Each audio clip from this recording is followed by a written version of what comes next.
que nous commençons d'abord par remercier le président du Conseil des éleveurs, Ismaël Sow, de sa présence, qui est venu nous soutenir. Également le le représentant de l'IPAS et tous ceux qui sont déplacés de loin. Donc partout les Sénégalais sont ici pour fustiger ce qui s'est passé. Donc le problème auquel nous sommes confrontés aujourd'hui, c'est la hausse au niveau du prix de l'aliment. Donc on a une hausse sans concertation que nous avons constatée. Une hausse de 1400 francs. Et avant cela, il y avait une hausse de 1500 francs. Sur le sac de l'aliment. Donc une hausse qui a porté le prix du sac de l'aliment poulet de chair de 14 500 à 17 500. Donc cela est inacceptable. Donc en principe, les producteurs qui sont le maillon essentiel de la filière avicole devraient au moins avoir une certaine considération lorsque des décisions pareilles sont prises par les provendiers. Donc nous demandons aujourd'hui à l'État, nous demandons aux autorités également, au ministère de tutelle, de trouver une solution face à cette situation-là. Parce que c'est une situation qui risque de nuire gravement à l'aviculture. Et l'aviculture, comme vous le savez aujourd'hui, est la seule alternative pour pouvoir prendre les aspirations des populations face à leurs besoins en protéines animales. Donc les autres structures qui produisent de la viande, telles que le bétail, n'est-ce pas, la pêche, ont un niveau de difficulté ou bien de saturation. Mais l'aviculture aujourd'hui a la possibilité de régler le problème alimentaire. D'autant plus que c'est un creuset d'emploi pour les jeunes, mais également l'aviculture participe à l'essor de l'économie nationale. C'est une première action de sensibilisation à l'endroit de la population, mais également à l'endroit des autorités, que cette situation est inacceptable. Donc nous allons contacter toutes les personnes susceptibles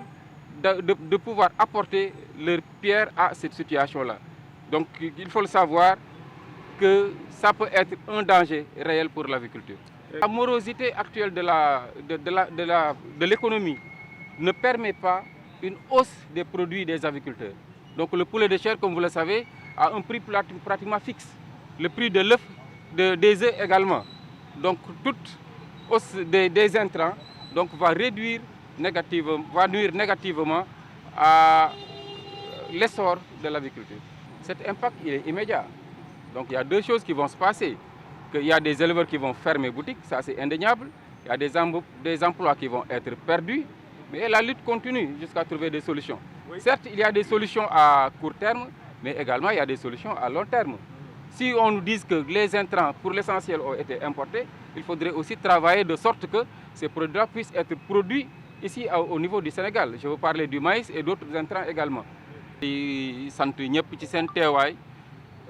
di gërëm Ismaël, le président du conseil national de la maison des aviculteurs di sant également les représentants de l'IPAS ak suñu mbokk aviculteurs yi nga xam déplacé wu nañ ci Sénégal gi yëpp pour ñëw mettitu li nga xam ni moom moo fi am ñu xëy suba rek ci prix aliment bi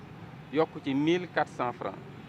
te yàggul trop ci biir at bële ñu génn 2021 yokkoon nañ ci 1500 francs ci saaku aliment bi ce qui fait que aliment bi dafa jógee 14 500 dem 17 500 loolu bu dee mi ngi continuer aviculteurs yi ci boppam ñi nga xam ne ñoom ñoo ëpp solo ci wàllu élevage yu ganaar dinañu mujj tëj seen exploitation yi bu ñu tëjee seen exploitation yi emploi yi nga xam ne ñi ngi ko doon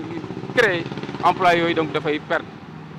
li ñuy participer ci économie bi aussi dañ koy ñàkk ndax tey ci boppam ndawal bi nga xam ni population yi soxla nañ ko li ko mën a joxe rek te mu yomb te mu gaaw aviculture la aviculture moom moo am possibilité de avancer ci pas yu gaaw a donc permettre aux jeunes d'avoir de l'emploi permettre également aux promoteurs d'avoir du travail ndax suñu naakaango yi nga xam ne ñu ngi ci sàmm gi muy sàmm nag wala sàmm xar wala pêche bi yëpp pour indi ndawal seen progrès ci boppam dafa xaw a yéex dafay xaw a jafe mais aviculture am na possibilité boobu ci boppam mais bu dee ni lii xew na ci bu dee lii lu mel nii xew na ci dafay entraver wax dëgg bu baax a baax ci seen liggéey d'autant plus que économie bi ni fi mu toll ak population bi ni mu néewe doole ganaar yi ak nen yi nga xëy suba yokk ko ci boppam loolu lu jafe-jafe lay doon te bu continuer nii lu wértoo mooy éleveurs yu bëri ci boppam nañu bàyyi liggéey bi. yëglu la rek jamono da ngeen di yëglu lan moo ci nar a topp. waaw fi mu nekk dañ ko yëgal population bi ñëpp xam ko autorités yi aussi xam ko que ni situation bi dafa invivable d'autant plus que ñi nga xam ne ñoom ñooy defar aliment bi ba ñuy def concerté wu ci ak kenn yaakaaruma sax ñu concerté wu ak état bi dañu xëy si rek ñu xëy suba yéegal prix yi donc teg ko ci taabal ji. beneen bi façon yu ñu ko mënee ñi ñu war a mën a contacter muy suñu ministère de tutelle ak autorité yëpp dinañ dem jooyloo bu solution amee ñu xam ne solution bi am na bu solution bi amul nañu xam ne ñun éleveurs yi suñu liggéey bi ci boppam dinañ ko bàyyi dem defi leneen te bu boobaa problème la ci suñu économie ndax creuser la bu mag a mag ci wàllu économie ci wàllu également emploi des jeunes. waaw fi mu nekk daal xam naa ni éleveurs yu bëri dinañu def tekk ak dinañu taxawandi ndax bu dee yow yaa ngi liggéey boo xam ne gisoo ci bopp di nga def taxawandi n'est-ce pas. am na ñu nga xam ne amuñu pexe ndax boo yoree ganaaru poule pondeuse par exemple mettre nga ko en place tu es obligé d'aller trouver de l'aliment. am na ci ñeneen ñu nga xam ne ñu ngi jéem a defar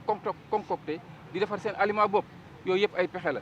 mais pexe bi yëpp gannaaw bu ñu amee transparence par rapport ak li waral yokk bi mu xam ko maîtriser ko am na aussi ñun suñu wareef que li nga xam ne ñoom la ñuy defaree aliment bi ñu trouver solution bu nga xam ne duñ ko jéggaaneeti ndax aliment li koy defar lu gën a bëri mboq la te mboq yaakaar naa foofu am naaj am ndox ami suuf war nañ ko mën a bas loolu nag day laaj ay programme yu yaatu pour que ñu mën a produire intrants yi nga xam ne moom la ñuy jëfandikoo pour suñu aviculture. ñun daal à notre niveau noonu lañ ko xëy yëg ko xaw ma nag état yëg na comme déet mais bu dee yëg na ko auparavant seetaan na ndax bu dee lii nga xam ne dafay yàq économie am dafay indi chômage ci biir dëkkam mu gis ko seetaan loolu moom seetaan la mais ñun lu ñu mën a constater dañu xëy suba rek gis augmentation bi. même avant augmentation dem seen représentants yi nga xam ne ñu ngi fii di jaay aliment ñu contacter leen dañu wax ne ñoom sax yëguñu ko ba la veille donc ñu xëy suba rek yokk aliment bi noonu moi je crois que problème bu mag a mag posé nañ ko ci à l'endroit des aviculteurs. mais d'abord damay féliciter président docteur Ali Diallo ak ñi mu àndal yëpp parce que lii ñuy jooytu nun ñëpp ñoo koy jooyandoo parce que dañoo lëkkaloo bi ñu lëkkaloo nag ñoom yàlla def ñu yore ganaar yi ak xar yi loolu aussi nun dañu ti gis suñu bopp te fi ñu ko jooyee aussi li tax mu baax mooy des na tuuti tey koor démarré weeru koor te bu ñu duggee weeru koor ñëpp xam nañu ne yàpp bi dafay yokku te aussi tamit bu ñu egsee ci korité bi tamit nit ñi dañuy consommer bu baax ganaar yi kon bu aliment bi yokkoo loolu mën na juri ay jafe-jafe yoo xam ne yàpp bi dafay gën a yokk ñaareel bi aussi bu ñu yeggee ci korité bi mën na indi aussi ñu am ay jafe-jafe ci wàllu ganaar kon foofu la ma fay ñaan man mooy que nag koy waxtaan di jiitu lépp loo xam ne lii dañu koy def parce que provendier yi bu ñu fi nekk seen aliment dox nit ñi dañu koy jënd te ñi nga xam ne ñoom ñoo yore ganaar yi aussi dañuy créer ay emploi fi mu nekk ni tey boo demee dans les marchés au niveau de champs au champ da ngay fekk ne ganaar amu fa te loolu yëpp li tax mooy parce que booy liggéey ci dara da nga ciy séentu aussi dara kon su fekkee ba dem nga ba mënatoo ko am aussi da ngay taxaw te loolu nag kenn mënul pousser nit ki muy liggéey perte beneen bi aussi mooy ñoom ñoo yore xar yi xaru laadum yi ñuy yore nun ñi aussi dañu koy jëriñoo parce que dañoo yore ay xaru pël-pël ñu war a améliorer race boobu aussi ni ñuy améliorer race boobu ci ñoom ñi la ñu koy jële kon dafa nekk ànd boo xamante ne bi boo laalee ñii mu egsi ci ñun may ñaan nag ministre bi nga xam ne moom mooy ministre tutelle nommé na secrétaire général lu yàggul te yàlla dafa secrétaire général boobu moo nekkoon directeur commerce intérieur